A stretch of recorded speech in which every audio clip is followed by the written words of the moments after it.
ვახდით ხოლმე ჩვენ შევქმნით კომისიასო, ბაჟორის ეგეც არ იცის მოტორმა კომახიძე რომ კომისია თვითონ კი შექმნით, მაგრამ იმ კომისიაში ოპოზიცია უნდა იყოს უმრავლესობა. ესე არის კანონში. ოპოზიცია თუ არ შედის, ყველაფერს ვერ შექმნის.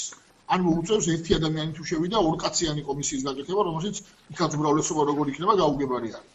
მაგასაც ვერ გააკეთებს. და მე ხელოვნურ ოპოზიციას თუ შექმნის, შეიძლება ვის გონია რომ თავისივე შექმნილი კომისიით და შიგნით ყოფი ხელოვნური ოპოზიციის მიერ დადებულ დასკვნაში იმას დაწერა რომ გაყალბება იყო?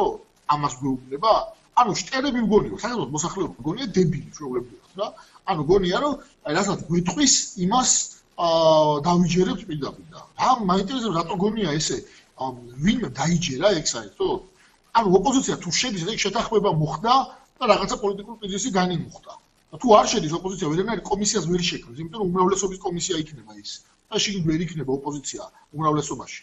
ამ კითხვებიდანაც ხვალშორის თქვენ შეგეძლოთ, იმიტომ რომ ეს ძალიან მარტივია, პირდაპირ წერია, იქაპირობებში იქნება კომისია. ოღონდ კომისია დასკვნას დადებს, მე ის დასკვნა სავალდებულო არ არის, სანამ ამ დასკვნას პარლამენტში უმრავლესობა არ უყრის კენჭს.